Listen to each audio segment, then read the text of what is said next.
Selamat datang kembali di pembahasan mendalam kita. Kali ini nih kita bakal nyelam ke sumber yang wah menarik banget. Bab 4 dari bukunya Carl Sagan, Pale Blue Dot. Judulnya aja udah bikin mikir, alam semesta yang tidak dibuat untuk kita. Langsung nusuk gitu ya ke kebiasaan kita sebagai manusia yang suka ngerasa spesial, jadi pusat perhatian gitulah. Iya, iya. Jadi dalam penelusuran kita kali ini, peta kita ya bab 4 ini, kita mau lihat gimana sains, terutama astronomi ya, pelan-pelan tapi pasti geser kita dari singgasana kosmik yang kita kira kita duduki. Misi kita, ngupas gimana sih pemahaman kita soal alam semesta ini udah ngebentuk ulang cara kita mandang diri sendiri.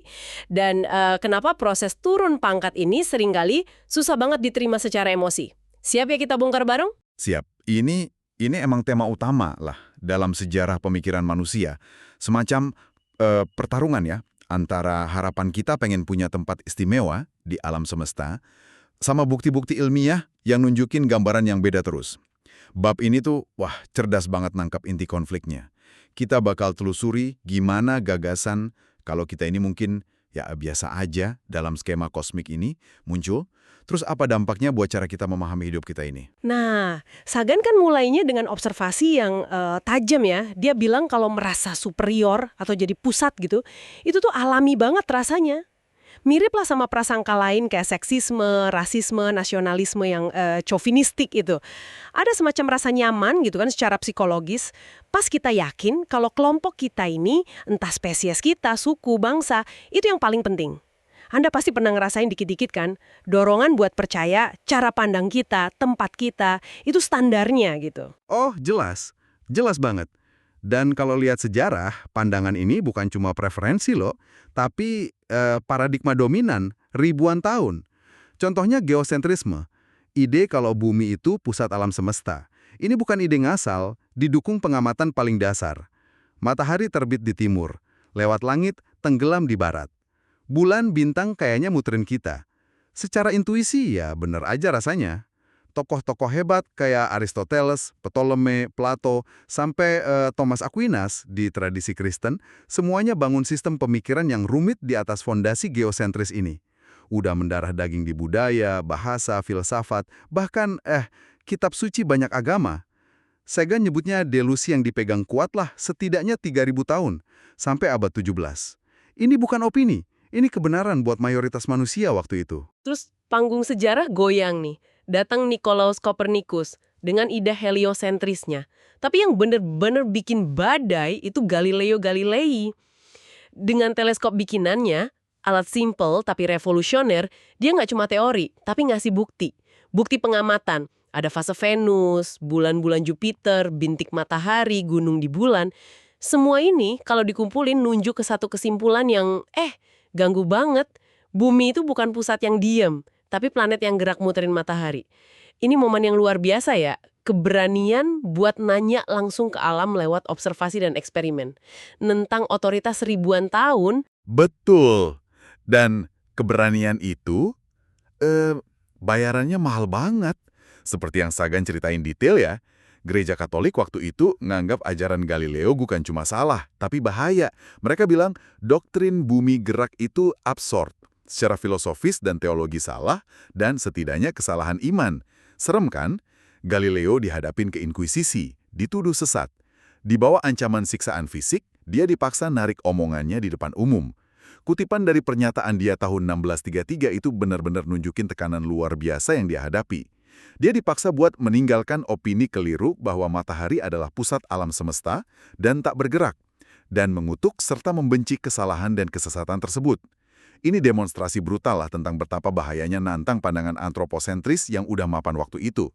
Bukan debat akademis biasa ini. Ini kan ironis banget ya, berabad-abad kemudian, tepatnya 1992, Gereja Katolik secara resmi ngaku kalau para teolog zaman Galileo itu salah. Paus Yohanes Paulus II malah dikutip bilang kalau kesalahan teolog waktu itu adalah berpikir bahwa pemahaman kita tentang struktur dunia fisik dipaksakan oleh makna harfiah kitab suci. pengakuan ini datang ratusan tahun kemudian, tapi ini juga nunjukin betapa susahnya institusi mapan, bahkan yang basisnya keyakinan, nerima perubahan fundamental dari penemuan ilmiah. Apa ini semacam pola ya yang terus keulang dalam sejarah manusia? Benturan antara temuan baru sama keyakinan lama? Tepat sekali, ini nunjukin dinamika inti yang disorot Sagan. Sains, dengan metodenya yang akar-akarnya di observasi, eksperimen, keraguan metodis, dan kemauan buat revisi kesimpulan berdasarkan bukti baru, itu sering banget tabrakan sama sistem kepercayaan yang udah kuat, entah itu agama, filsafat, atau ideologi. Sains itu nggak punya kewajiban buat nyocokin temuannya biar kita nyaman, atau ngerasa penting, atau sesuai sama tafsir harfiah teks kuno. Sains, dalam pandangan Sagan, itu alat evolusi kesadaran diri spesies kita. Maksa kita buat tumbuh, buat hadapi realitas apa adanya, bukan yang kita harapkan. Semacam ritus peralihan kolektif lah menuju kedewasaan intelektual. Meskipun prosesnya bisa nggak nyaman banget. Nah, ini dia nih, ketidaknyamanan ini yang jadi titik krusial. Sering kan muncul kritik kalau sains itu dingin, nggak punya jiwa, bahkan merusak secara rohani. Bab ini ngutip penulis kayak Brian Appleyard yang nyuarain pandangan ini dengan kuat. Appleyard ngerasa sains udah bakar habis otoritas kuno yang ngasih kita makna. Terus sains nyajiin alam semesta sebagai tontonan bisu yang asing yang nggak peduli sama kita. Seolah-olah pesan terus-menerus dari sains itu, kamu nggak penting, kamu cuma kebutuhan. Saya bisa ngerasain argumen Appleyard ini loh, kalau alam semesta emang dingin dan cuek, wajar nggak sih manusia nyari pegangan lain yang ngasih makna, yang rasanya lebih hangat dan personal? Anda nyentuh inti pergulatan emosional yang digambarin Sagan. Appleyard itu, menurut Sagan, nyuarain ketakutan yang sangat mendasar dan manusiawi. Sagan malah pakai analogi yang lumayan provokatif ya. Itu kayak tangisan bayu saat orang tua nggak datang. Kita itu secara naluri pengen kepastian, kenyamanan, makna yang fokus ke diri kita, dan semacam jaminan kosmik kalau kita ini penting. Sains, sebaliknya, nawarin sesuatu yang beda. Dibangun di atas keraguan, pengujian bukti terus-menerus, dan pengakuan soal keterbatasan sama kemungkinan salah, fallibility. Apa yang Appleyard sebut sebagai kegagalan saraf, failure of nerve, dalam menghadapi ketidakpedulian alam semesta, kekosongan makna yang dirasain sebagian orang, itu inti dari ketidaknyamanan ini. Sains, dalam kerangka Sagan, maksa kita buat lepasin narsisme pra-Kopernikus, buat tumbuh melampaui kebutuhan akan orang tua kosmik. Ini proses pendewasaan. Dan kayak semua proses pendewasaan, bisa jadi nyakitin dan nakutin. Tapi, Sagan juga bilang, menghadapi kebenaran, walau nggak nyaman, itu ada nilainya sendiri. Jadi setelah semua penurunan pangkat ini, kesimpulan besarnya apa dong? Sains lewat serangkaian penemuan yang terus berlanjut dan kita bahkan belum nyentuh penemuan miliaran galaksi lain ya. Usia alam semesta yang 13,8 miliar tahun dibanding sejarah manusia yang cuma sekejap mata atau kemungkinan ada kehidupan di tempat lain secara konsisten nunjukin kalau kita nggak nempatin posisi istimewa. Lokasi kita di angkasa, planet ketiga dari bintang biasa, di pinggiran galaksi biasa, rentang waktu kita di panggung kosmik, keunikan planet kita, bahkan mungkin spesies kita, semuanya kelihatan nggak sentral. Ini yang kemudian dirangkum dalam apa yang disebut prinsip kemediokran, principle of mediocrity. Kedengarannya emang agak datar ya, biasa aja gitu.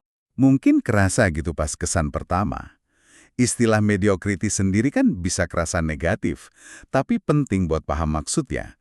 Ini bukan soal ngerendahin nilai atau potensi manusia. Ini kesimpulan yang didasarin sama akumulasi bukti ilmiah. Prinsip ini bilang kalau posisi kita di alam semesta kemungkinan besar nggak unik atau istimewa secara fundamental. Mempertahankan pandangan antroposentris yang kaku hari ini dengan semua bukti yang kita punya soal skala dan sifat alam semesta, menurut Sagan, ya sama aja kayak nutup mata sengaja. Itu bentuk pelarian dari pengetahuan diri, a flight from self-knowledge. Jadi, ini bukan soal jadi pesimis atau sinis, tapi soal ngalibrasi pemahaman kita biar sesuai sama realitas sejauh yang bisa kita amati dan ukur. Mungkin lebih pas lihatnya bukan sebagai biasa aja, tapi sebagai nggak dikecualikan dari hukum alam yang sama yang berlaku di mana-mana. Semacam kerendahan hati kosmik gitu. Tapi tunggu dulu, Ini dia bagian yang menurut saya paling bikin semangat dari argumen Sagan di bab ini. Justru dengan ngelepasin cengkeraman kita pada ide kalau kita pusat segalanya, dengan nerima kemediokeran kosmik kita ini, kita nggak kehilangan apa-apa loh. Malah sebaliknya, kita jadi buka diri ke pemahaman alam semesta yang jauh lebih menakjubkan, luas, dan penuh potensi daripada panggung sempit yang dibayangin nenek moyang kita dulu. Bukankah ini paradoks yang indah? Persis. Ini inti dari optimismenya Sagan yang tetap bersinar, bahkan pas dia nyajiin kebenaran yang mungkin susah diterima. Dia nyorot paradoks ini dengan kuat banget. Sains yang sama yang udah nurunin pangkat kita dari pusat kosmik, itu juga sumber pencapaian intelektual dan teknologi terbesar kita. Kemampuan kita buat lihat miliaran tahun cahaya ke masa lalu dan ke ujung terjauh alam semesta, paham blok bangunan materi dan energi, baca instruksi di kode genetik kita, mengembangkan pertanian buat miliaran orang, bikin obat yang panjangin usia, komunikasi instan antar planet, bahkan ngirim wahana kayak Voyager ngelewatin batas tata surya ke ruang antar bintang. Semua ini produk dari metode ilmiah yang sama yang bongkar kesombongan kita. Voyager itu kan yang ngambil foto ikonik pale blue dot. Oh iya benar. Titik biru pucat dari jarak 6 miliar kilometer, yang inspirasi judul buku ini dan perspektif rendah hati yang coba Sagan sampaikan. Foto itu aja udah argumen kuat banget ya. Ngelihat bumi cuma setitik cahaya redup di tengah gelapnya angkasa yang luas banget. Jadi, pada akhirnya, keberanian buat ngikutin kemana bukti ilmiah ngebawa kita, bahkan pas kesimpulannya nantang ego kita atau keyakinan yang kita pegang erat, itu sendiri udah pencapaian luar biasa dari spesies kita. Kita, makhluk yang baru aja muncul di panggung kosmik ini, di planet kecil ini, ternyata punya kapasitas buat memahami sebagian dari keagungan dan skala alam semesta yang begitu besar dan tua. Sebuah arena di mana, kayak kata Sagan, matahari lahir dan dunia hancur setiap hari. Iya. Perjalanan yang kita telusuri dari bab 4 ini tuh transformasi perspektif yang fundamental banget. Dari keyakinan kuno yang nyaman kalau alam semesta dirancang khusus buat kita, menuju pemahaman modern kalau kita ini bagian yang kecil banget dari kosmos yang jauh lebih besar, lebih tua. Dan pada dasarnya, cuek aja sama keberadaan kita.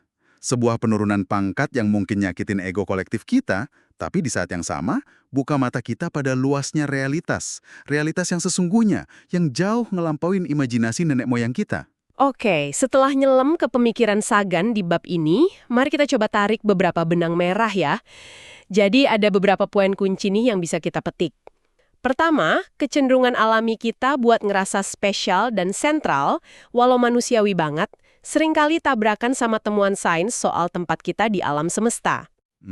Kedua, ngerima posisi kita yang nggak sentral ini bisa jadi susah secara emosi dan psikologis. Tapi Sagan lihatnya sebagai bagian penting dari proses pendewasaan spesies kita. Ngelepasin narsisisme masa kecil, gitu. Betul. Dan ketiga, yang paling menarik nih.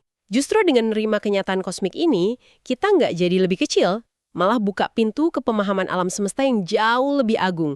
Dan kita jadi bisa apresiasi pencapaian luar biasa pikiran manusia yang mampu memahami semua ini. Iya, persis. Dan sebagai penutup, ini ada pemikiran buat Anda bawa pulang, buat direnungkan. Kalau kita benar-benar secara mendalam gitu ya, nerima gagasan, kalau alam semesta nggak dibuat khusus buat kita, kalau keberadaan kita di titik biru pucat ini adalah sebuah kebetulan kosmik yang berharga, gimana seharusnya kesadaran itu ngubah cara kita hidup? Apakah kesadaran akan ketidakpentingan kosmik kita ini justru ngebebasin kita buat nyiptain makna kita sendiri?